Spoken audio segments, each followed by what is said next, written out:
Welcome to the podcast where together, every Monday, we explore hospitality in its very broadest sense. From culture and cooking, cocktails and coffee, nutrition and farming, politics and animal welfare, organic and sustainability, family and business, entrepreneurship, and much, much more. Come and learn with me, Mark Cribb, about where our food and our drink comes from, and the businesses and, more importantly, the human beings that thrive on where we decide to spend our time and our money.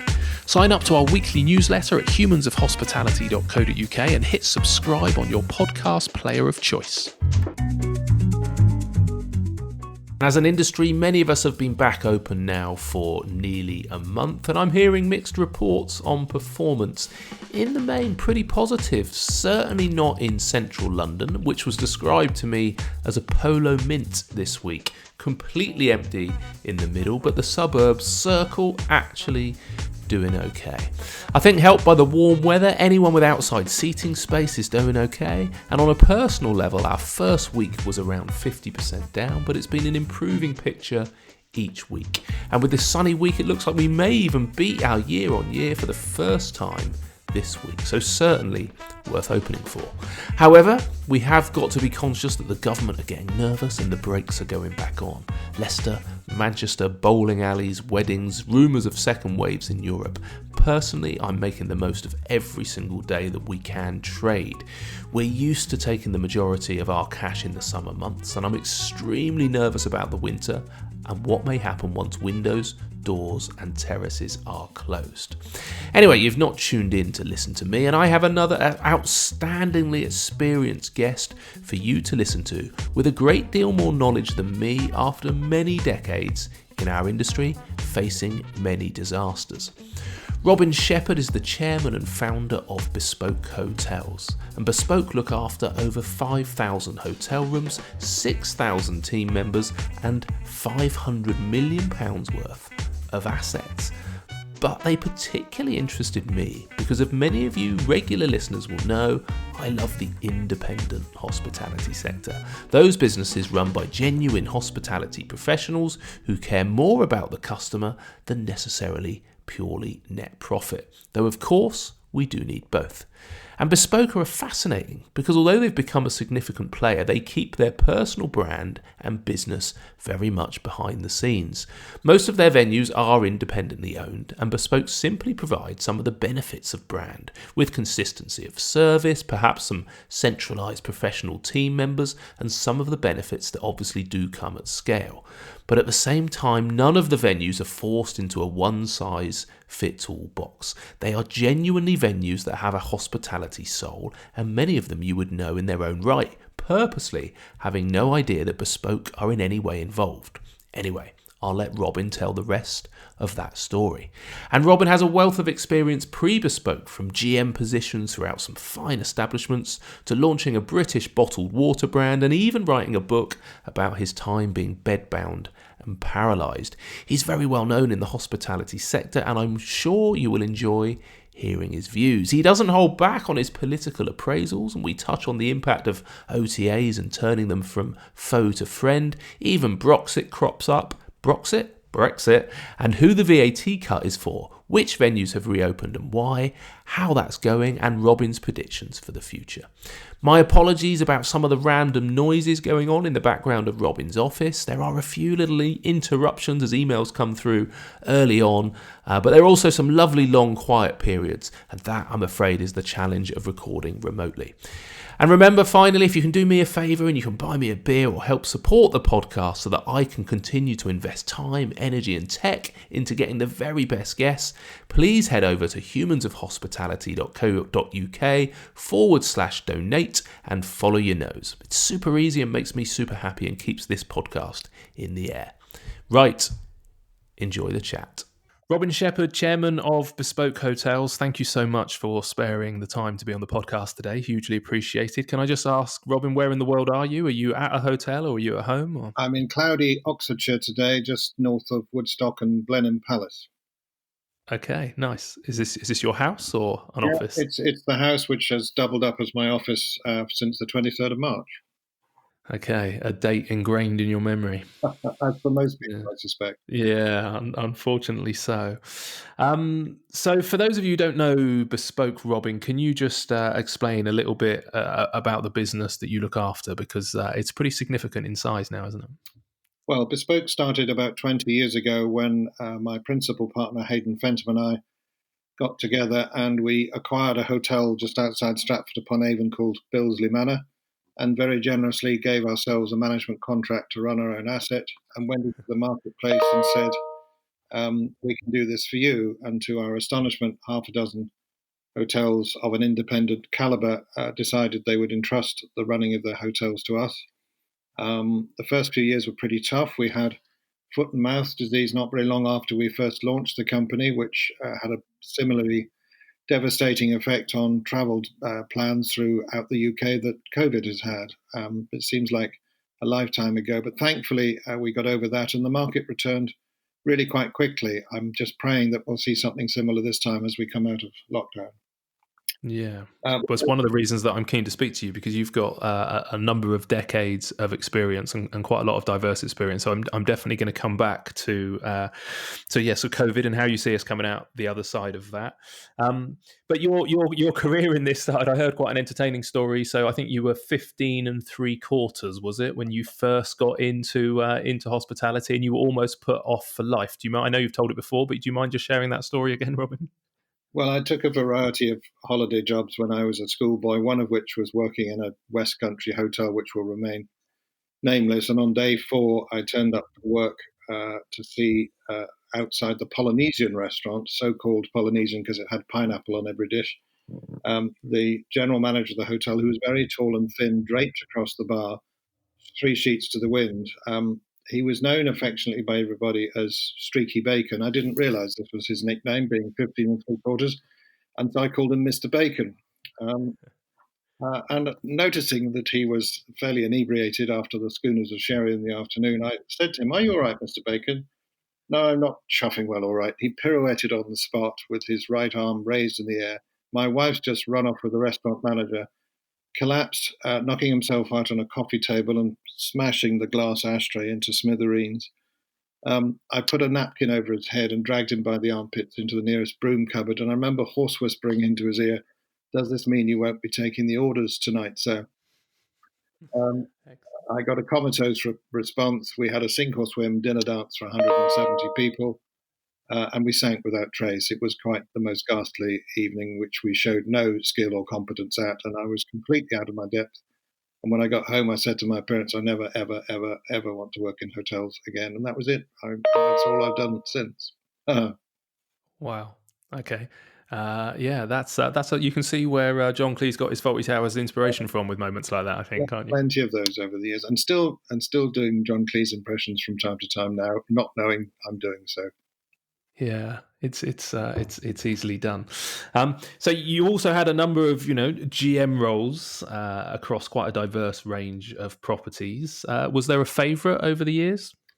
Well, I think in terms of aesthetics and the quality of the downpipes and the floorboards and the authenticity of the property, Bodyscathlon Hall up in North Wales, just outside Llandudno, was my favourite. It sat in 200 acres of parkland, views of Snowdonia and the Conway Estuary. It was quite beautiful.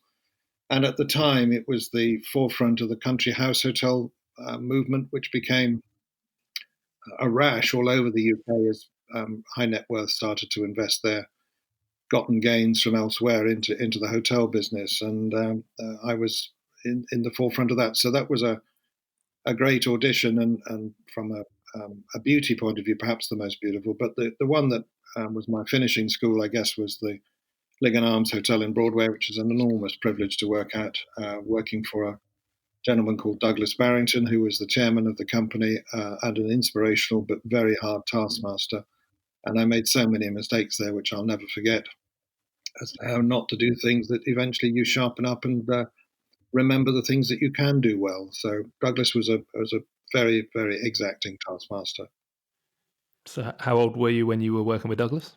27 through to 30, I guess. I had 3 happy years, and at a time when the dollar was incredibly strong against the pound, so we had wall-to-wall Americans everywhere. We were turning Americans away pretty much every day because we just were full all the time. It was we didn't have to worry about where the customers were coming from. The Ligon was very much on the tourist map and awash with international travellers.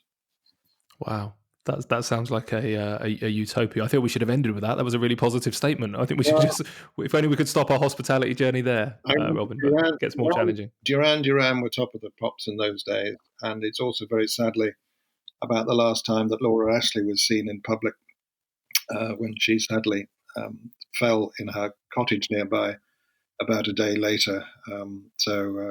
Those two milestones are writ large in the history of both craft and musical history of our country, I suppose. Yeah, absolutely. Yeah, interesting times. So, would you say that was the hotel where you learnt the most under Douglas's reign? School. That was where the very rough product was honed, and I definitely left that hotel much wiser and much better informed, and probably better at influencing people and getting people to do things in as compassionate a way and collegiate way as I could. And I learned a huge amount. So yes, I shall forever be grateful to having had that time. Yeah, nice. Somewhere along this journey as well, before we come back into the hotel world, you managed to find the time to set up a mineral water company, Tainan. What on earth was the catalyst for that? Well, I left the Ligon to go and run or open a hotel for what was Ladbrokes for 3 weeks prior to them buying the Hilton Group 3 weeks later. And I took over a property called the Royal Berkshire in Ascot. I thought it would be a really good idea to have our first child, move house, and open a hotel from scratch all in the same month. My wife didn't think that was a very good idea. But during that period, the company I was working for seemed to quite like my attention to detail, and I was asked to give a presentation to fellow managers and deputy managers in the company on attention to detail. Couldn't think what to call the subject, so I noticed over a meal I was drinking Perrier, which was at that time a ubiquitous generic term for mineral water. I entitled a presentation to the general managers and deputy managers of the new Hilton Group, entitled "The Bubbles in Perrier Are Too Big," on the premise that this might make them pay attention to the detail of what is a good accompaniment for food. And at the time, there was a movement away from tap water into bottled water as being de rigueur on our dining room tables in the UK. Did a bit of research, discovered that Badois was an infinitely nicer water than Perrier with a meal, although Perrier was great on its own. But as a byproduct of that, discovered there was no good-looking British bottle out there in the marketplace. At home, we'd always had a preference for sea salt, and to keep the salt separated from the silver outer on the dining table at home, we used to have a blue glass liner. And up until that point, when I spotted this, blue glass had always been synonymous with nil by mouth and poison in pharmacies. But the generations had moved on, and I don't think that was seen as a message or a colour that meant danger any longer. So we took the risk and set up a company which a year later launched itself. And 3 months after we launched, Perrier had a benzene scare, which meant they had antifreeze traces in their water. They removed their entire stock from every shelf in Britain, which suddenly meant that every supermarket was on the phone saying, "Can you get me some water tomorrow?" So we overtraded for best part of 6 years, which sounds great, but actually the reality of having so much demand you can't keep up with it is almost as perilous as not enough demand. So it was quite an interesting time. I gave up hotel keeping for a bit to run the company during that period, until eventually I started to sell some shares in the business, and over a 10-year period sold my shareholding down, and eventually went back into hotels where I was offered a chance to operate the Bath Spa Hotel in Bath. My mother wasn't very well. She lived in Bath. The school for my children was 200 yards from where the hotel was, so I thought that would be a very good domestic move. And I had 6 years of great fun working for Forte and until the Granada takeover. learnt an enormous amount again then. But it was a real pleasure to run that hotel, and probably the point at which I was at the height of my general management skills, I would suggest. Okay, you'd learnt a bit by then. Sounds like you would have learnt a hell of a lot. That's a pretty interesting time. Like you say, it would be perceived as perfect timing, I suppose, with Perrier removing. But I can imagine the stresses. A lot of people want to get out of hospitality. It's renowned for being a very tough sector, antisocial hours, and they look for opportunities. You found one, and it lured you back in. What was the thing that made you want to get back into hotel ops? Well, I'd made enough money to pay for my kids' education and put a little bit aside, and I eventually had sold all my shares in Tenant, so I no longer had a role. I'd always kept my hand in with a little bit of consultancy in hotels because I suppose through and through I am a hotelier at heart. And I suppose a combination of domestic circumstances and the thought, well, what do I do next? Well, the thing I'm trained to do is to be a hotelier. Let's go back and do that. And just to make you smile, what I did say to Rocco Forti at the time of the interview was that I had my grandfather's school cap with me, which was from when the building had been a boys' school, and my grandfather had gone to school in the building at the turn of the 1900s. So there seemed like a link to the building, which attracted me. In terms of timing, the seismic event at the time was Chris Patton's removal from governor of the chairman of the Conservative Party, and his installation as governor in Hong Kong. And of course, that's come back to bite us right now in terms of what's gone full circle in Hong Kong. And you look back at those 25, nearly 30 years have passed in that time to witness the transformation of Hong Kong as an annex to the British Empire into being somewhere that very soon is just going to be completely subsumed by China and will no longer stand as the free trade port it's always been. Yeah, it's a shame, isn't it? I'm not sure how we resolve that one. Well, I think it's just inevitable. We kind of knew this when we let go all those years ago. So, but quite what Priti Patel's going to do about 3 million exiles from Hong Kong coming into this country, I'm not sure. I'm sure she'll mess it up. However, she will fail miserably. Bless her. Yeah, well, I wonder how many will actually want to come. It's going to be interesting, isn't it? So, I've spent a bit of time. You've been to Hong Kong, presumably, have you? Yeah, and it's a breathtaking, fascinating, fast-paced place. Not somewhere I'd choose to live, but it's exhilarating, no question. My concern is not the people who will want to leave Hong Kong to come to the UK. It's probably the ones who will need to leave Hong Kong to come to the UK because they have no choice. Be fascinating. It'll do a great wonder for the dynamism of the UK. They're incredibly hardworking, industrious people and very bright, very fast moving. So might also improve whiskey sales, I guess. You never know. always a positive slant, Robin. Good work. Yeah, you might be right. So what was the trigger then? Because I love the concept of Bespoke in the fact that, this is called the humans of hospitality. It's all about the human beings, I guess, rather than the brands. And it strikes me with Bespoke that you recognise that there's clearly some benefits to brand around sort of corporate structure, around maybe economies of scale, around I guess the professionalism that running a number of venues can bring, but you seem to be very passionate about keeping the kind of independent spirit and not, almost the brand element working behind the scenes. What was your motivation to launch Bespoke? I think it was the single asset that we first spotted, which had belonged to Queen's Moat Houses, called Billesley Manor, which was a 41-bedroom country house hotel, 11 acres of parkland, handy for Coventry motor car traffic, handy for Shakespeare tourism, and yet fiercely special in terms of the unique building, the look and feel of the place, minstrels gallery, beautiful coats of armour all over the place. So it had plenty of pageant and joy attached to it anyway. And we felt that every time we went to do a presentation for another hotel, it tended to be a high net worth who was interviewing us by saying, I'm too old to carry on running, I can't sell, my family don't want to run. Whatever the reason was, we were brought in, and suddenly we had a very disparate group of hotels. Our working title when we first set the company up was Furlong Hotel, simply because my partner likes horse racing. But every time we did a pitch, we realized we were using expressions like tailor-made, custom fit, and so on. So we just realized that we had to make the change, and bespoke was the one word that kept coming back and back. And as soon as we said, right, let's call ourselves Bespoke Hotels, everything else just fell into place, and we realized it was the right thing to do.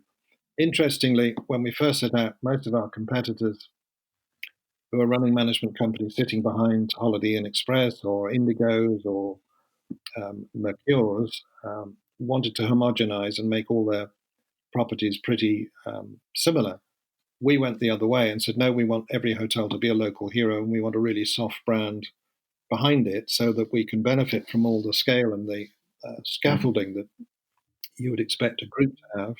Head of IT, head of purchasing, head of sales, head of marketing, head of revenue, and all those sort of central services that we put in, but without having to make everything look the same from the customer point of view. And where we've had a chance to invent new hotels like Gotham in Manchester and Brooklyn in the same town, we've been very keen to build new story and create a new history into those buildings. I do fear for a property like the George Hotel in Edinburgh, which will always be known as the George, has always been known as the George, but it's had, I think, 10 different names overarching it in the last 10 years. What does the local taxi driver think? Is it the Kempinski? Is it the Principal? No, it's the George. And I just think if you want to be an international success, getting the local story is so important. And let's create some provenance and some engagement from the local market, who will be the greatest ambassadors for you on a wider scale as you start to attract business. So that's the basic tenet of what we've been about for 20 years. Yeah, which is a relatively unusual approach. I guess too many people want to see the sort of same brand, whether they do that via or sort of motivated by ego, or whether it's because they think that the consumer recognizing a brand above the door is a good sales pitch. Have there been sort of I guess time periods where you've looked at it and gone, my goodness, this is really complicated, because it means that your website, your headed paper, there's lots of advantages, I suppose, to things being called the same. Have you ever considered thinking, you know what, we should just make this more bespoke and therefore ironically less bespoke? Or have you, is there a reason why you're so adamant about keeping that sort of local story? I think there are two forces at work here. One, the group market seems to have finally cottoned onto the idea of having much looser branding imperatives attached to their business. So you now have signature hotels, you have autograph hotels, you have edition hotels. So they're allowing the local story to be much more prominently featured rather than just saying it's the Marriott at Junction 22. So I think that's been going on. At the same time, we've been approached by a number of people saying we're already operating hotels with, say, a Mercure or an Indigo or an M Gallery type of badge, but we don't have anybody to do the white label management. Would you please do that for us? So we were very happy to do that. One of the biggest and most salient lessons for us is that we put a little investment cartel together to purchase a members club in London called Home House, which is in Portman Square. And we took the very deliberate decision that the brand recognition for that particular single asset was so strong that for us to put the bespoke name over the top would diminish it. So we very deliberately hid ourselves away. So the way in which we reported the numbers, did the purchasing and so on, all that was fairly formulaic, but it was hidden so the consumer wouldn't see it. And we wanted the overarching brand to be Home House unencumbered. And we've tried to follow that through as much as we can. We operate a hotel in Scotland called Carnoustie. Why would you want to call it something else when it's probably one of the most famous golf destinations in the world? And so on. We've had a bit of a dilemma recently. We're building a new hotel next to Leicester Tigers Rugby Club, because the great temptation is to call it the Tigers Lair or something like that. And so it'll be interesting to see. We're opening in 2 years' time. Maybe the market will have changed by then, or we will change our minds. I don't know. But right now, we're rolling out the Brooklyn name, and it'll be a Brooklyn with a business inside it, which is the food and beverage business, to be called the Lair. And for those who haven't kept up, that's on the premise that tigers live in lairs. Yeah, absolutely. It makes sense. So why do you think so many of the big brands then are mimicking the smaller players and going for independence and trying to loosen up that brand? Because they want the best of both worlds. The limiter for them sometimes is insisting on minimum room sizes, minimum air conditioning spec, or whatever's in the corporate manual. And say we won't operate anything unless it has these basic features in place. So a long time ago, Hilton said we're going to call a new group DoubleTree, and they've rolled that out. So the two forces at work are that the big brands have needed to continue to grow, and they can't do that by only exporting very prescriptive brand standards. They have to loosen the remit up a little bit to have more stock. At the same time, a lot of them have signed non-compete clauses. So if you take a look at Accor, for instance, I think the last time I looked, there was something close to 20 different brands in the group. Why? Well, if you've got an Ibis next to an Ibis style, it means that you don't have a non-compete clause preventing you from opening one next to the other. So I know it sounds slightly cynical, but for a lot of the big brands, it's all about ensuring that they don't trip themselves up and non-compete themselves out of being able to open a business up in a very strong destination. So they might have a 2-star, a 3-star, a 4-star, and a 5-star all next to each other in the same street, all sitting in different segmented brands, but in effect all part of the one company. Yeah, interesting. What do you think about the consumer choice? Do you think the consumer is less inclined now to go for multinational brands and wants to be seen at least, or try and support independents, albeit they might be hidden in a different way, or is that less relevant? I think the online travel agency market has democratized everything. So Booking.com and Expedia now is such a go-to place to do your search for a destination. You'll just key in Berlin or Bournemouth and see what comes up and educate yourself through all the hard work that they've done to assemble really copious amounts of information into one place. So they make a very interesting and heavily researched way of investigating an area and a range of hotels. And I think people are much more informed because of the internet and therefore able to make up their mind. So yes, there's still a lot of brand loyalty, but probably the biggest brand loyalty that is out there now is to the two most powerful booking engines, which is Booking.com and Expedia. And are they friend or foe? I think an awful lot of operators see them as foe, but if we take a look at the years, I guess it was 2006, something like that, when the internet really exploded and Booking.com became a real powerhouse. It had been bubbling away for over 20 years, probably 22, 24 years ago now, maybe slightly more, when they first arrived, and they were an interesting diversion. But as the internet has become all powerful, I think we're now faced with a situation where they're here to stay. They're so big, so dominant, you have to work with them. And if you keep throwing mud in their face, they're going to lash out at you and punish you. So the best thing to do, I think, is get close to them, make friends, and make sure you're getting the best out of their systems. Any good tips on how to do that? Because I guess the negative perspective of probably some of the smaller players who are less tech savvy maybe at doing that is obviously the commissions that they charge and trying to encourage people, I suppose, to bypass them and book direct. What's your experience of the best way to actually work with them rather than against them? Well, make friends with people. Don't allow them to hide behind anonymous email addresses. Track someone down who's an account manager and will be responsible for your area or your quality of hotel, and make that relationship as personal as you possibly can. Aside from that, I think going back to the '06 illustration, prior to that time, if you had a hotel that was trading over 75% occupancy outside London, you were absolutely thrilled. Prior to COVID-19, if you had those hotels trading at less than 85% occupancy, you were worried. And that's the power of the internet. So we might have lost a bit through margin, but we've gained a huge amount through occupancy. On its own, no hotel could distribute so widely and so vigorously to such a democratic audience as you can do through the travel agents.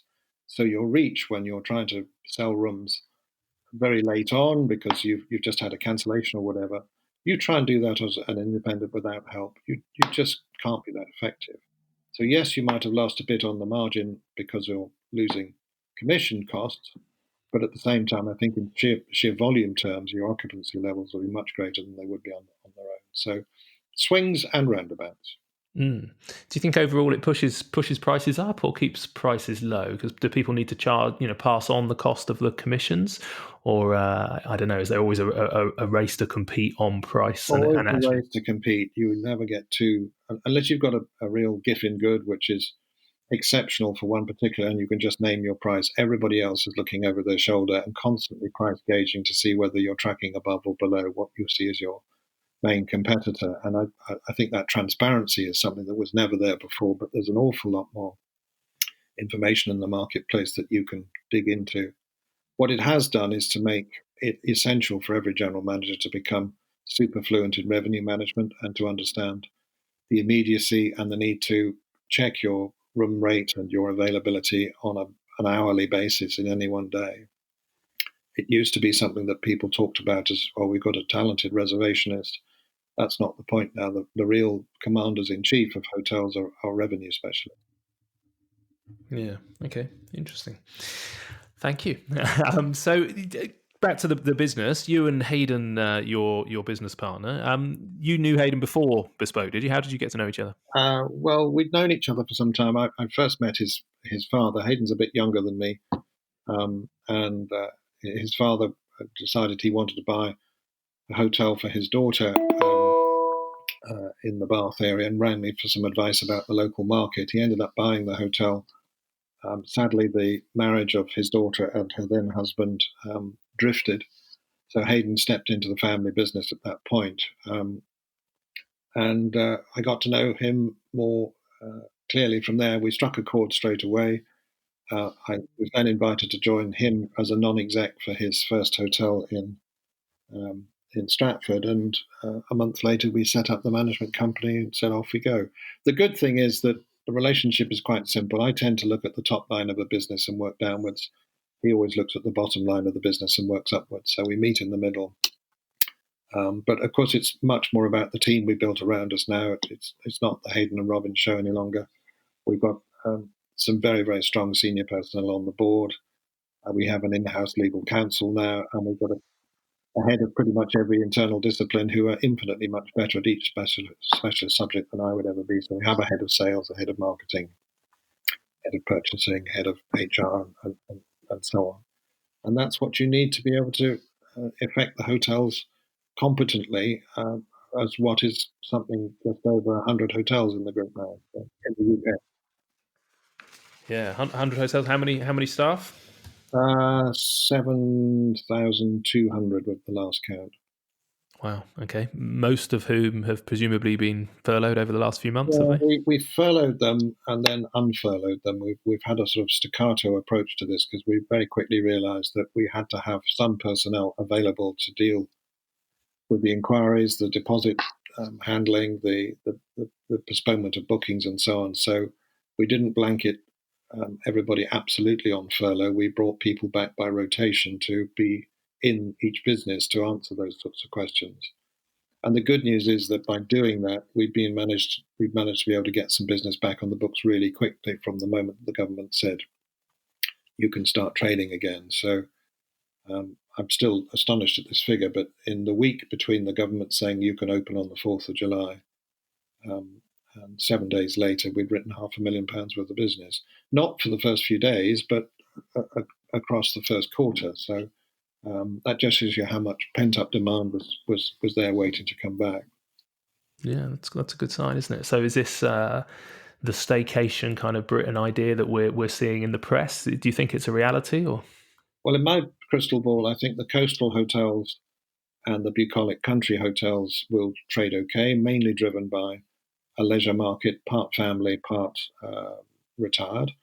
The proof of the pudding is going to be September. If corporate Britain doesn't wake up and is still stuck in a Zoom conference for the rest of the winter, then we're never going to get our hotels back up and running because that's where the Monday to Thursday volume is going to be out of season. And the business mix needs to change through the last 3 months. Quite who's going to be organising Christmas parties with confidence this year, I just don't know. We've got a lot of Christmas party provisional bookings, waiting to find out whether we're allowed to have Christmas parties in the sort of fashion that we used to. And normally December is the one month of the year when hotels really, really make money. So cash flow is going to be of the most paramount importance for all our businesses this winter. Do I feel the government have got a handle on it? Well, one or two of them have, but an awful lot, including our Prime Minister, is proving hugely uninspiring in terms of his ability to give a clear message to the people and show some intellect and study. And I don't want him hearing this, not that he would, but I'm sure he's a listener, Robin. I don't doubt it for a second. He will be now. Yeah. And when you talk about the government's competence in this, do you mean from a sort of actually understanding the scale of the challenge, I suppose, and specifically in hospitality, or do you just mean from having the competence, that they get the challenge, but they just don't know what to do about it, or both? It's the ability to string a sentence together.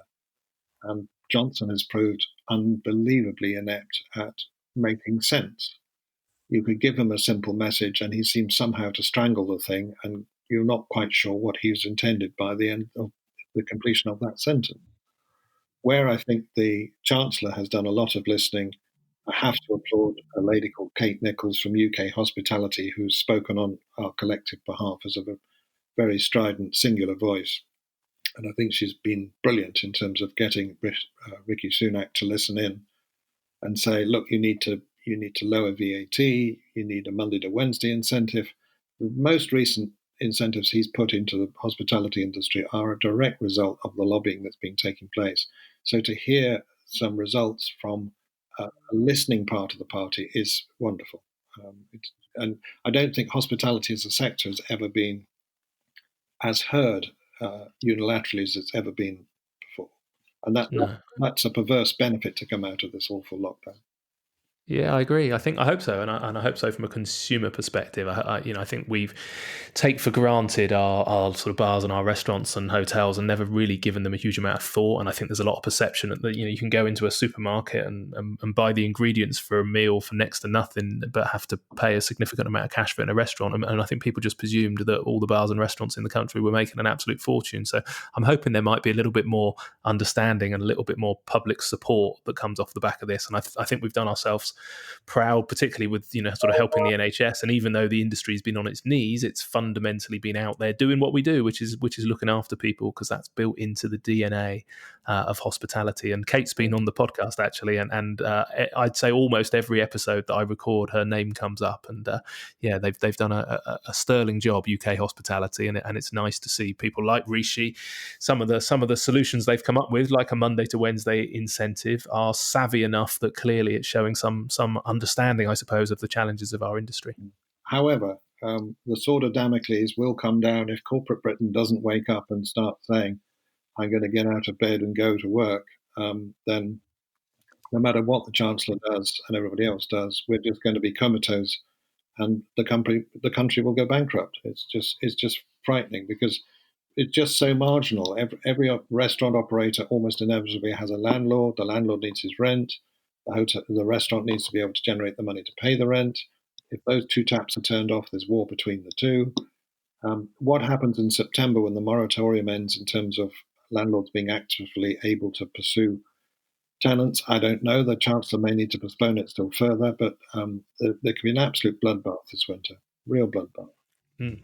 I agree. What's the solution on rents then? Because the sort of the forfeiture moratorium, the sort of constant holding position, is unsustainable long term, I guess, even from the landlord's perspective. Certainly a lot of tenants are using that moratorium and either not paying or entering into negotiations. Have you seen any particularly good solutions? Well, my only solution would be to tag the default onto the end of a lease and amortize it over the unexpired period of the lease. So typically, if you took a pub or a hotel lease, it's probably somewhere between 20 and 30 years. So if you lose X amount of money over a 6-month period during 2020, can that be recovered and profiled at let's say it's £1 million? Can you pay off that amount over 20 years at £50,000 a year and catch up that way? But that would involve a huge amount of complexity for the government then trying to work out who the lenders were to the owners, and the owner's relationship with the tenant would then need to be more transparent, and so on. The legacy of this probably is that for new leasehold agreements, I think almost inevitably the owners will want more transparency and they'll want to be much closer to the upside of the business. So rather than just saying it's a fixed 3 months in advance rent, we'll probably end up with turnover rents as being much more likely formula, and rents being paid on a monthly basis as you go, rather than 3 months in advance. But we'll see. We'll see. Yeah, it's complicated. I feel for the government in that sense. It's the rental one looks like a big challenge, just too much complexity. Things like the and I can't remember what he's called it, but this sort of bonus, I suppose, for keeping your employees retained until the end of January. What's your thoughts on that as a tactic? Waste of time, complete waste of time. Anybody has already made the redundancies already. I just don't think it's going to have any effect at all. It's a nice to have, but in material terms, I think it's paying lip service to the real issue.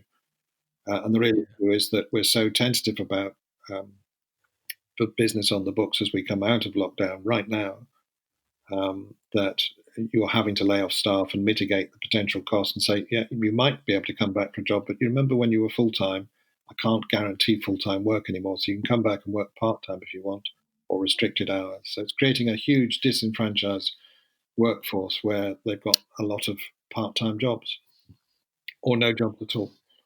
So I think it's seismic in terms of the change we're about to have, just because of lockdown. If we then compound that with Brexit and the madness that's going on at the moment with Brexit, please tell me someone who voted for Brexit with no deal.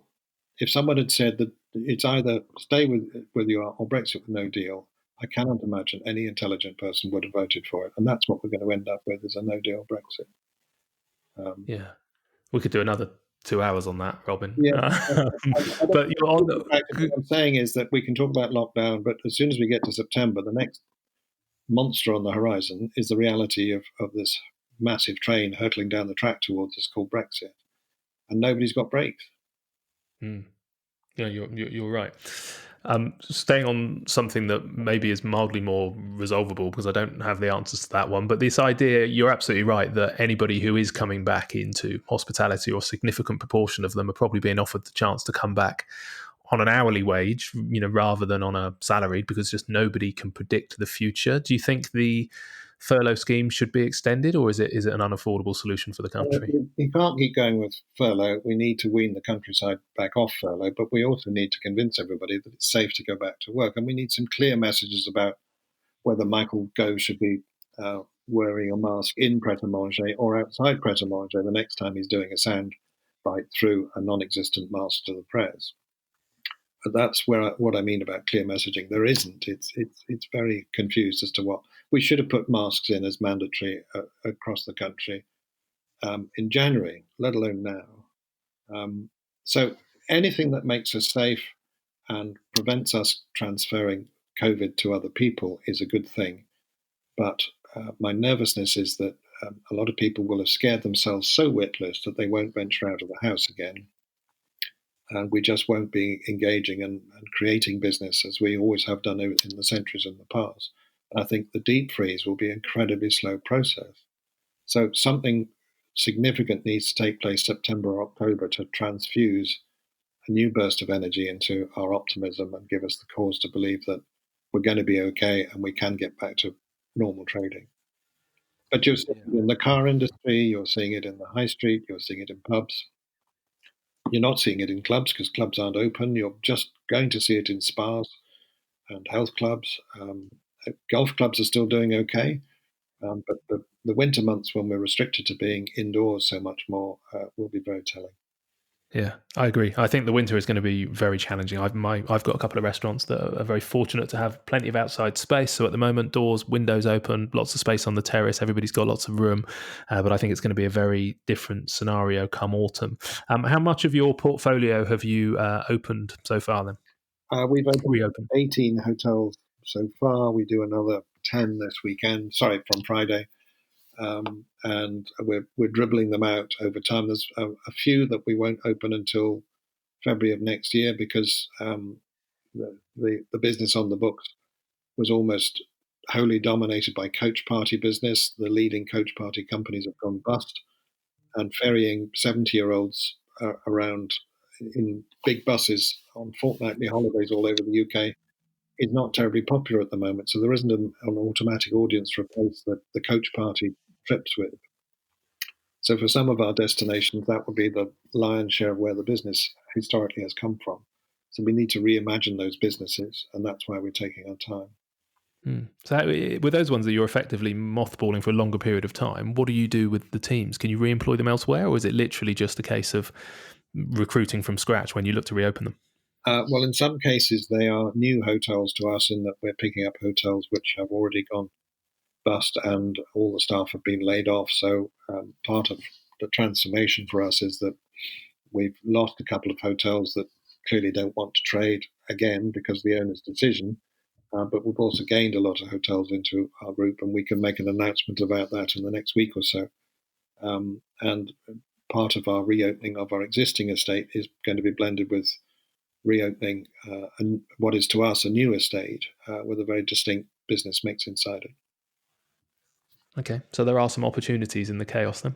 And there'll be more, and I take no joy from saying this, but the recovery specialists are all salivating at the mouth at the moment with the sort of businesses that are going to go pop this winter and how they're going to be instructed to help with recovery or administration. So administrators will be the busiest sector, I would imagine, over the next 6 to 9 months.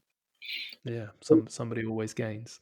The 18 that you've reopened so far then, what's your experience, I suppose, both from a demand, from a customer behaviour? How are the team coping? Has it been a reasonably positive? Any kind of key nuggets, I suppose, that you've learned in those early days? The weekend trade has picked up really quickly. So the leisure Friday night, Saturday night, leisurely Sunday, that seems to have picked up to almost 100% occupancy straight away, which is great. Monday to Thursday taking longer to trickle through. Coastal hotels seems to have been the ones where people have said, I'm not going to Spain this year, but I am going to take a staycation somewhere with a nice sea view. Country hotels are the next ones to recover in terms of an internal holiday with family facilities and so on. And then the ones that I'm perhaps most worried about are the city centre ones, where we've started to reopen a few of those simply because we've done quite a lot of pre-marketing and have got some decent business on the books. And we'll see where we've got more than one hotel in any one destination, like Chester or Manchester, for instance. Our approach is to open one asset at a time, learn the lessons, and then open the next one, rather than dumping all the room stock into a marketplace where there's low occupancy. So there we are. That's. Oh, do you need to get that, Robin? No, I've just silenced it. I'm sorry, I didn't realise it. That's all right. No problem at all. Glad it wasn't a fire alarm. Okay, so Pete, and I get the operational sort of changes that you've made. Then, so one, you've got the demand side, but you've also got the supply side. Is it costing more? Are there any sort of particularly significant things that you're having to do differently now than before? An awful lot of it is body language and training. So we've done a huge amount of work to create the COVID charter. We've then embedded that into relentless training with all the staff, brought them back off for non-furlough days in order to attend the COVID training. Most of that's been done remotely. And then prior to opening the hotels in July, we've been running refresher campaigns and rehearsals. And by rehearsals, I mean, this is the way you acknowledge or greet someone at reception. This is where you cite your hand lotion and your face mask. This is how you escort a guest to the lift. This is how you carry the bags. These are the gloves that you wear to do it, and so on. What I've always looked forward to is the day when a hotelier could tell the customer exactly what time they should eat breakfast and what time they should leave the table to as well. So I'm gearing up to spend more time doing that, because for years I've witnessed customers all coming down at the same time on a Sunday morning in our hotels and saying, I want breakfast now, and why aren't there empty places for me when the place just looks like a bomb has hit it. So amusingly, I think there might be some moments of warmth there.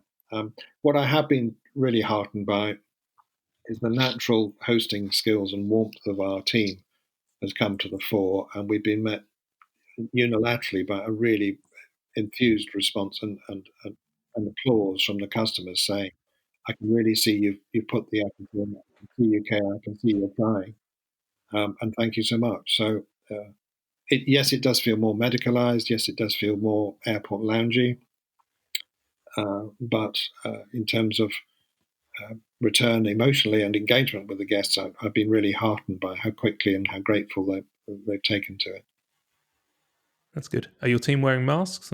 Yeah, we are wearing masks, gloves frequently being changed, hand lotion being applied, and then a relentless regime of going back into the high contact switch plate areas like door handles and so on, and cleaning those down a lot throughout the day. But the problem is you cannot get to every door handle every time a guest goes through it. It's just physically impossible. So you just, as a customer, you've got to take a view. What we are not doing is shaking hands or embracing people, and we're being very careful about how we space people, either outside or by putting a table or a bar stool between one setting and another, so that you've got that spacing. Interestingly, I had lunch with a guest yesterday, and there were three of us at the table. So two of us sat on one table, and he sat on his own on the second table, and we maintained about 1.5 meters between us. So, and it didn't feel abnormal. We felt fine with it. Yeah, it's amazing how quickly we adapt, I think, isn't it? Those quite a lot of additional costs there in what certainly in the restaurant side has been tight margin, maybe a little bit more to give in some of the bigger hotel side. Is that what the VAT cut is for, to help with those costs, or is that for the consumer? Our view is it's for us, and I'm sorry if that sounds vain and selfish, but we need all the help we can get to put the provision in place, and we're going to have customers not turning up in the volume that we're used to in the past. So it's incredibly marginal. I noticed some of the high street notables are offering immediate discounts on food and drink. I see Wetherspoons are wrapping up a discount on soft drinks into a discount across all their offerings, which is a bit confusing to the customer. But no, we're unashamedly saying thank you. We're maintaining our pricing, and we're going to use this to make sure you're extra safe. I'm specifically invested in PPE and the cleaning regimes. Yeah, no, I agree 100%. I think we've opened with more costs, with less supply. We've been shut down for 3 or 4 months. I think it's still going to be touch and go for the industry to get through it. So much of the industry isn't going to get through it, and I see that VAT cut as a way to help. And I do think it's frustrating when some of the big brands that are making enough cash potentially not to have to worry about it do start discounting booze and claiming it's because of the VAT cut. Because, like you say, it muddies the water for the consumer, I think. But going back to the local story, if someone said to me, would you be prepared to pay a little bit more in order to keep that local facility going, which you take advantage of, then I'd say yes, I would be prepared to. I would understand it. I don't expect that person to discount massively to tease me back to them. I want them to succeed and to be able to continue to offer the service that they used to do outstandingly well in the past. So I'm going to pick and choose who I want to support, because it's my pound. And I would imagine a lot of our customers will think in the same way. But I don't think we should be apologising for taking that VAT cut and putting it to good use within our business in order to survive. Yeah, no, I agree. So you've been through the big sort of recession in '88, as you mentioned, the bovine kind of cattle disease. You've been through some massive shifts in the industry before. How does this one compare? We keep, hearing words like unprecedented and catastrophic, but how are you feeling about its impact compared to the other things you've been through? I think all the others were equally horrid at the beginning, but this is the first one where we've had to behave in such a way that we acknowledge that we ourselves could be a lethal weapon. We may be harboring this illness and carrying it and giving it to other people, not knowing that that's what we're doing. So I don't think we've ever been faced with that kind of new augmented reality before. I think public confidence is such a brittle thing that we'll have to wait for the proof to see that that's coming back. Once it does, I think things will repair quite quickly. But we've got to start talking ourselves back into that now. And I suppose the paradox for the rest of the National Health Service is we overgeared so much in anticipation of horrendous occupancy of beds by COVID sufferers that people expecting routine cancer appointments and so on have delayed and delayed, and an awful lot of people may pass simply because they weren't getting their regular checkups or help there. So I feel much more sceptical about this time. And if you then compound it with Brexit, um, surely this is a time where we should be postponing and seeking all the friends we can, but to be making divisive relationships more divisive with Europe, denying PPE equipment from Europe, denying healthcare collaboration just seems madness to me. So I'm more worried about this one than I've ever been, quite honestly. Paradoxically, when we had the last main recession in '08, whilst it felt terrible going into it, for us as a business and a business model, we picked up a huge amount of business from others' distress. So the recession, in terms of growing our estate, turned out to be quite a kind thing for us. And I wish I could say the same this time around. I don't see that level of opportunism, because I don't think it's a question of moving from one operator to another. I think an awful lot of businesses just won't recover. I think a lot of chains, whether it's Byron or even Pizza Express, I think a lot of those businesses won't reopen. And what happens? How do you repurpose the high street?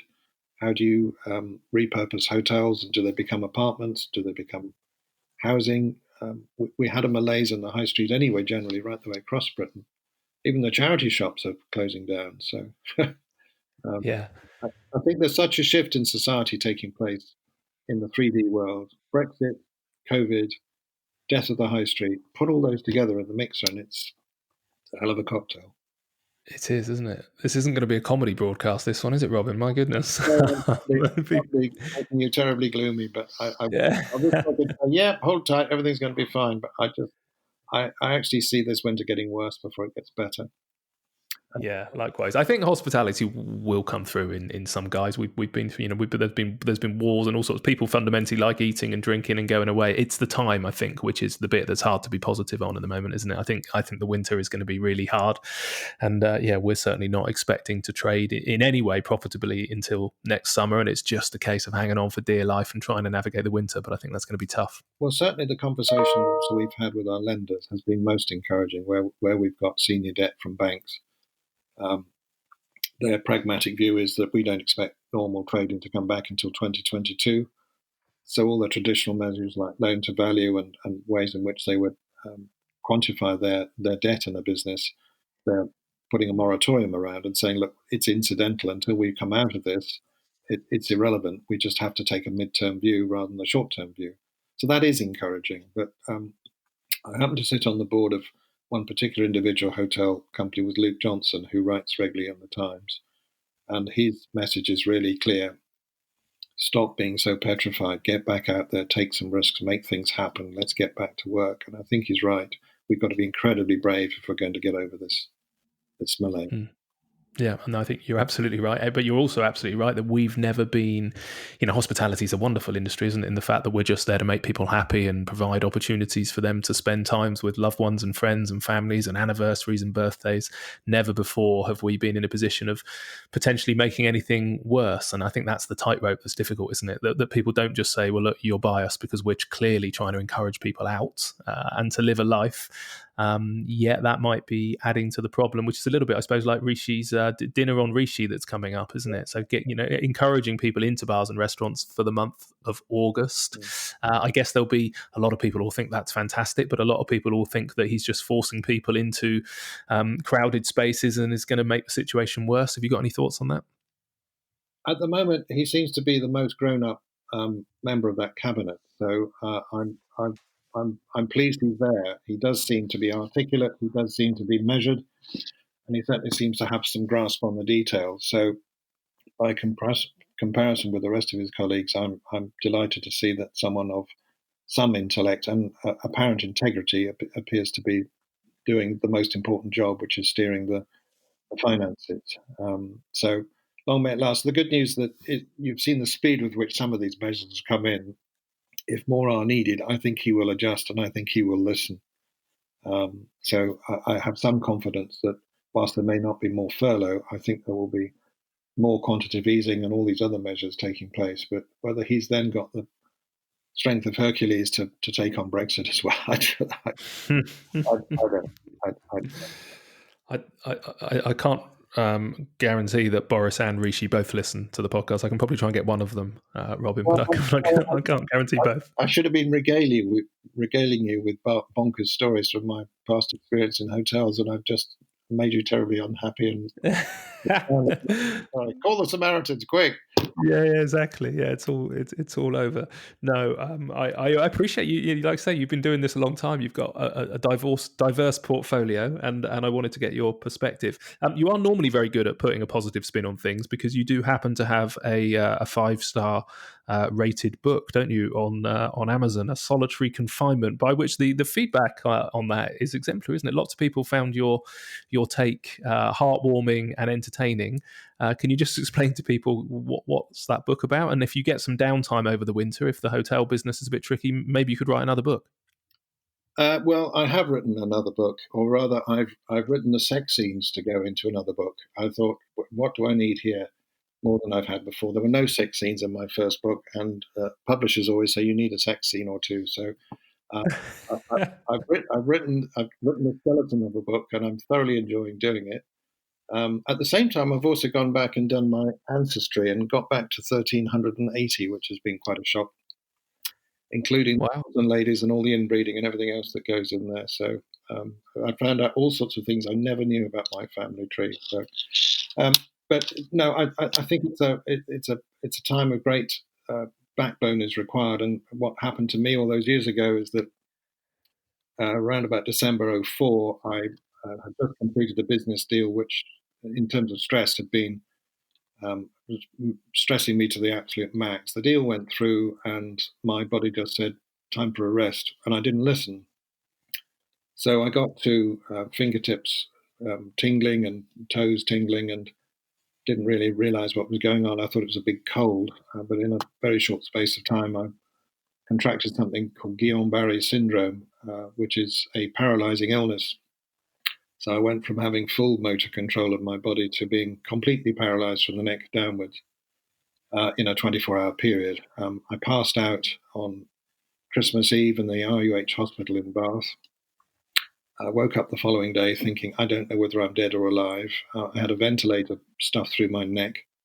And as I came off the sort of sleep-inducing tablets they'd given me, I thought, well, if I come to heaven, surely it's going to be something joyful, something a bit of Beethoven maybe. But no, it was Noddy Holder singing, So Here It Is, Merry Christmas, Everybody's Having Fun.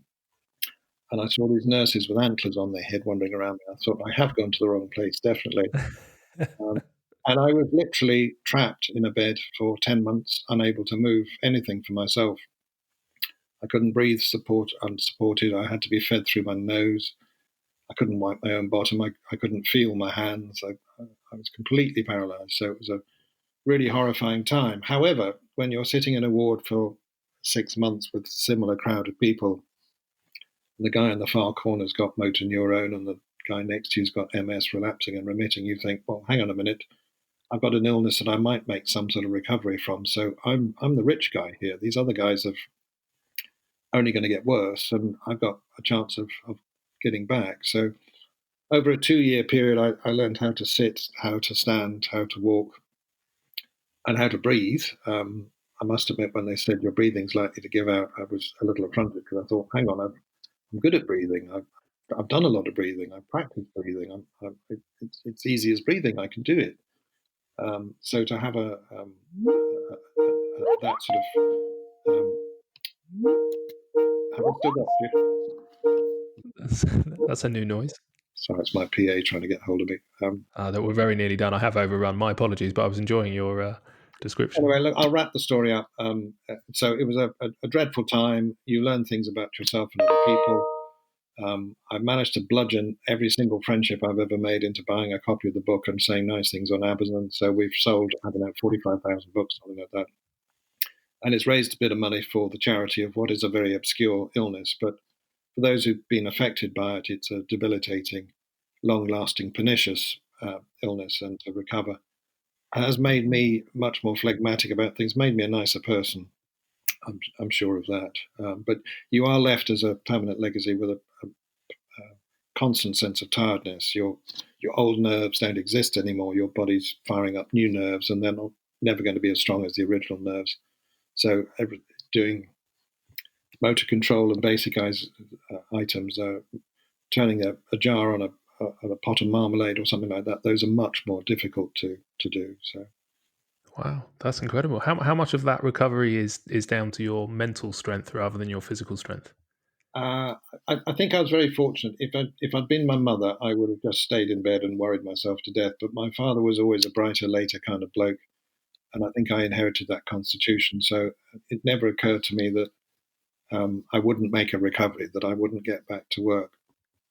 But there was a sort of crossroads where I had become sort of the most competent in the disabled world I was living in, and made a transition into an able-bodied world where I was immediately bottom of the class and the worst at everything, but at least I was in that class, which has spurred me on to the last thing I would just like to talk to you about, which is that in 2016 we set up what is now called the Blue Badge Access Awards, because I think historically hotels have been pretty crap at anticipating the needs of the disabled and those who were compromised in their life. So we wanted to celebrate those who were doing good things. And last winter, I was at an awards dinner with 1,000 other people at Grosvenor House, and I had a chance to speak about the subject. And I asked everyone in the audience to appoint an access champion in their hotel or restaurant to get the subject onto the agenda, so that people thought not about how to satisfy statute and the law regarding what is right and wrong in our provision for disabled, but to put some joy and some spirit and some elegance into what we do with our disabled facilities. So take the Christmas decorations out of the disabled bog and make them smart and clean. Build a disabled suite so that someone can ask for an upgrade to a disabled room rather than a downgrade. And bless them, the one thing in terms of the message about having an access champion, the following day, following that dinner, Gleneagles MD rang me and said, "Oh, Robin, I did actually hear what you said, and I've just appointed an access champion this morning at 9 o'clock. So I'm delighted that someone in the room was listening." Yeah, so amazing. Well, nobody better positioned to bang that drum than you, is there? So well done for doing it. Well, I do go on about it a bit much, but whenever we get a bit sort of downhearted about our lot during lockdown as able-bodied people, we do have to remember there's always someone worse off than you.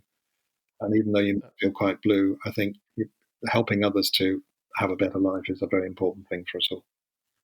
Yeah, 100%. I think it's a good message, and that's kind of why I wanted to bring it up, I suppose, is despite your, I'm going to say realism rather than pessimism, certainly on this winter, having been through something like that, it must give you a constant perspective and gratitude, I suppose, that, yeah, things can be worse, and we should, as you say, I suppose, we should all get out there and try and live a life and spend a few quid and support bars and restaurants and lots of other businesses and try and get the economy going. So look, thank you so much for sparing the time today, Robin, to chat. Very much appreciated. Where should people go if they want to follow your adventures? Is there a particular social media sort of channel or website they should go to if they want to find out more about you and your business? The Twitter feed for me is @alfresco12.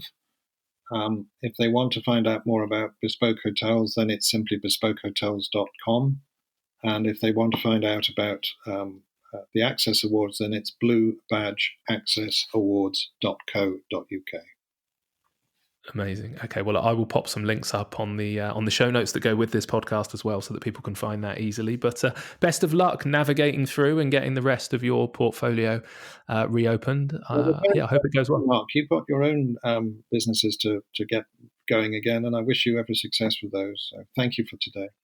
Yeah, no problem at all. You're absolutely right. That's what I should be focused on. But thank you for the distraction. I like to hear that, yeah, I'm not the only one going insane in the lovely world of hospitality. So thanks for sparing the time. All right. Take care now. Thank you.